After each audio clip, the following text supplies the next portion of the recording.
नमस्कार विद्यार्थी मित्रांनो, कसे आहात? मजेत ना? मी नासा येवतीकर दिनविशेष माहिती कार्यक्रमात आपले मनपूर्वक स्वागत करतो। आज 28 ऑगस्ट। आज आहे आपल्या भारतीय संस्कृतीतील एक अत्यंत सुंदर आणि भावनिक सण रक्षाबंधन। त्यानिमित्ताने आजच्या कार्यक्रमात आपण त्याविषयी माहिती पाहूया। लक्ष देऊन ऐका कारण या माहितीच्या आधारे तुम्हाला 5 प्रश्नांची उत्तरे द्यायची आहेत। चला तर मग ऐकूया। रक्षाबंधन हा सण म्हणजे केवळ भावाच्या हातावर राखी बांधण्याचा दिवस नाही, तर भाऊ बहीण यांच्यातील प्रेम, विश्वास, जिव्हाळा आणि एकमेकांच्या सुखदुःखात साथ देण्याच्या भावनेचा उत्सव आहे। रक्षाबंधन हा सण मराठी 5वा महिना श्रावण मध्ये येतो। रक्षाबंधन या शब्दातच या सणाचा अर्थ दडलेला आहे। रक्षा म्हणजे संरक्षण आणि बंधन म्हणजे नाते। या दिवशी बहीण आपल्या भावाच्या मनगटावर प्रेमाने राखी बांधते आणि भावाच्या दीर्घायुष्याची, आरोग्याची व सुखाची प्रार्थना करते। भाऊ देखील आपल्या बहिणीचे सदैव रक्षण करण्याचे आणि तिच्या सुखदुःखात खंबीरपणे साथ देण्याचे वचन देतो। भारतीय संस्कृतीत भाऊ बहिणीचे नाते अत्यंत पवित्र मानले जाते। रक्षाबंधनाच्या दिवशी घरामध्ये आनंदाचे वातावरण असते।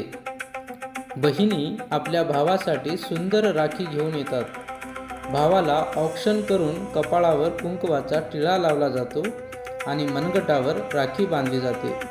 त्यानंतर भाऊ आपल्या बहिणीला प्रेमाने भेटवस्तू देतो। रक्षाबंधनाशी संबंधित अनेक पौराणिक आणि ऐतिहासिक कथा भारतीय संस्कृतीमध्ये सांगितल्या जातात। भगवान श्रीकृष्ण आणि द्रौपदी यांच्या कथेतही रक्षाबंधनाच्या भावनेचे सुंदर उदाहरण आढळते। तसेच इतिहासात राणी कर्णावतीने हुमायूनकडे राखी पाठवल्याची कथा प्रसिद्ध आहे। या कथामधून राखी ही केवळ धाग्याची नसून विश्वास, स्नेह आणि संरक्षणाची प्रतीक असल्याचे दिसून येते।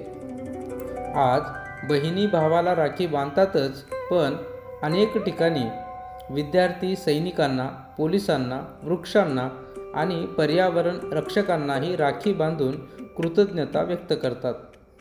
काही ठिकाणी मुली आणि मुले मिळून वृक्षांना राखी बांधून पर्यावरणाच्या संरक्षणाचा संकल्प करतात। रक्षाबंधन आपल्याला एक महत्त्वाचा संदेश देते की नाती केवळ रक्ताची नसतात, ती प्रेमाने, विश्वासाने आणि आपुलकीने निर्माण होतात। या दिवशी आपण फक्त राखी बांधून थांबू नये, तर आपल्या नात्यामध्ये प्रेम वाढवावे, एकमेकांचा आदर करावा आणि गरजेच्या वेळी एकमेकांच्या पाठीशी उभे राहावे।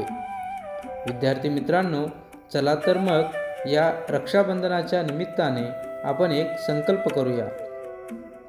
नाती जपूया, प्रेम वाढवूया, एकमेकांना साथ देऊया आणि समाजात माणुसकीचा धागा अधिक मजबूत करूया। सर्व भाऊ आणि बहिणींना रक्षाबंधनाच्या हार्दिक शुभेच्छा। मुलांनो, तुम्हाला ही माहिती कशी वाटली? नक्की कळवा। चला आता या माहितीवर आधारित काही प्रश्न आणि उत्तर पाहूया। पहिला प्रश्न, बहीण भावाच्या हातावर राखी बांधण्याचा सण कोणता? बरोबर उत्तर आहे बहीण भावाच्या हातावर राखी बांधण्याचा सण म्हणजे रक्षाबंधन।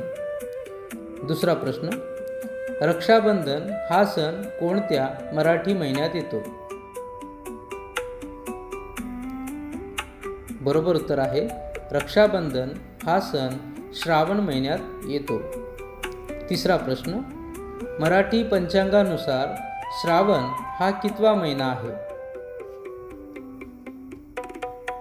बरोबर उत्तर आहे मराठी पंचांगानुसार श्रावण हा 5वा महिना आहे। चौथा प्रश्न, इतिहासात राणी कर्णावतीने कोणाकडे राखी पाठवली होती?